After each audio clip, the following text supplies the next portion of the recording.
everyone, and welcome to Community Connections. I'm Marnie, your host. Glad you're joining us on this first day of summer. And we've got an exciting guest coming to you later on in the show to talk about all things summer. And that would be our dear friend Ken Lain from Water Garden Center.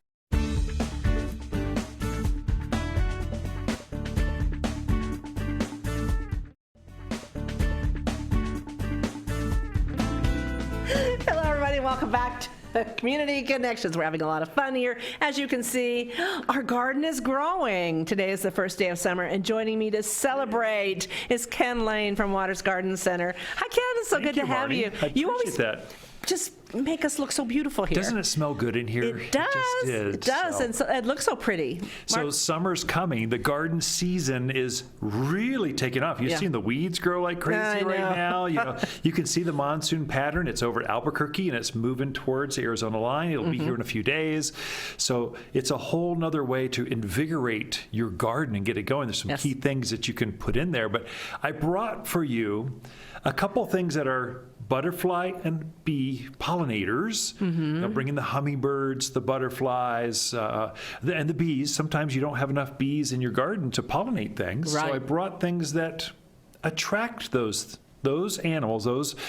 I kind of think of butterflies in the garden as like fairies. Oh, they garden are. Fairies. They are. They're just so beautiful, fluttering around. They add joy to your morning when you're sipping a cup of coffee. Isn't that great? Yes, I agree. So what do we have here? So that one attracts me. I brought Agastache. That's this one right here. And I brought it because it's a good replacement for Russian sage. Now, Russian sage is a spiky blue shrub, but it gets kind of weedy and kind of overgrown. Really weedy, and it attracts bees, though. It does attract bees. It's really easy to care for, but it can be too aggressive sometimes. This is a replacement for that, and it's neat and tidy and clean and keeps its distance, keeps its boundaries. This is Agastache. Agastache. Has the same blue flower that it gets up about, knee high or so. So Russian sage can get a little bit taller, but it loves the heat, loves the sun. And it's a true perennial. It'll come back year after year after year, but it hibernates underground through winter. So you just mow it off at the end of the season, like December, January, February. We're all afraid to do that. And then you just fertilize it. It just comes right back. It looks like this all summer long. And it attracts bees and butterflies. Bees and butterflies. Yeah, not so much hummingbirds this one, but bees and butterflies cannot resist it. Put this close to your tomatoes. If your squash and peppers aren't pollinating very well, this will pull those bees in, so they just naturally go over and pollinate. While they're talking to this, they'll go over to your squash, your tomatoes, and everything else, and just pollinate everything in the backyard. So Agastache, easy to grow, drought hardy. Animals don't eat it, so javelina, rabbits. So it's kind of got everything we want, and it's not as weedy as Russian sage. It's pretty, yeah, absolutely. It goes with, this is my absolute favorite. This is called a Penta.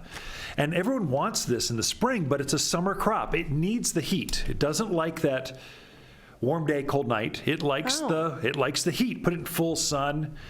And then take a blow dryer to it. It likes the hot, so put it by the asphalt, put it by those pavers. But Pentas, this is kind of it's like a butterfly landing pad. Monarchs and swallowtails and painted ladies, all those butterflies that just are so attracted to flowers.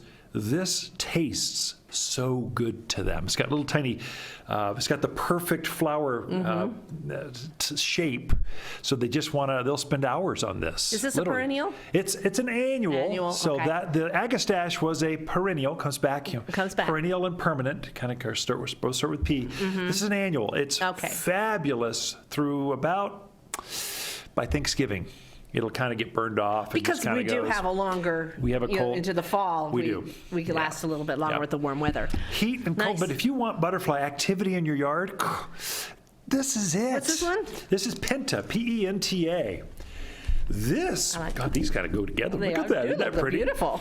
This is Echinacea. And Echinacea, your grandparents grew.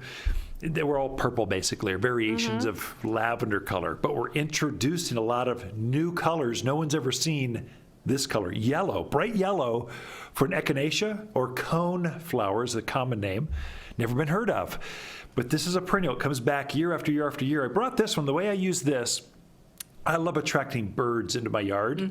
So little birds are going to love this. Butterflies are going to love this plant.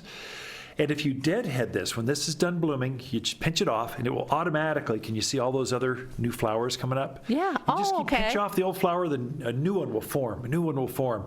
Hundreds of flowers will form on this plant throughout the season.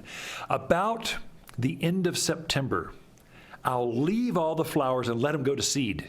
And I'll leave those flowers up there so these seed heads are sitting there, and they feed my little tiny finches, sparrows I see. through the winter because they're seed eaters. So use it as a food source for all those folks that winter over in our backyards.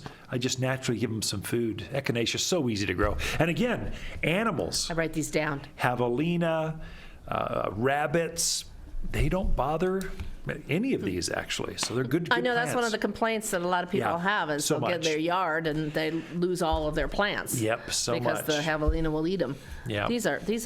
They're all beautiful. Summer lovers. Now, So is this these- at perennial or annual? perennial? Okay, so this Yep. we come back. This is the time. So June through middle of July is the absolute best time to buy and plant perennials because they're all in bloom right now. Right. And so you can come to the garden center. If you go in March or April, they're coming up. They're Right. green. And you can shop them by the tag, but you can't smell the tag. You can read it, but you can't touch and feel it. Right. Here you get to see all the flowers. They're all in bloom. You can see the bees and butterflies on them floating around Because the you do, garden at center. the garden center, there are bees and butterflies. Very much, Yes. yeah. Oh, these are great. So, okay to start planting these. Oh yeah, this Now, is the best time. So, if you planted spring flowers, is that now you're kind of looking at their running through Yes. their Yeah, lifespan? they're kind of done. So your pansies, violas, dusty millers, all those things that have been fabulous all through spring, they're getting heat stressed.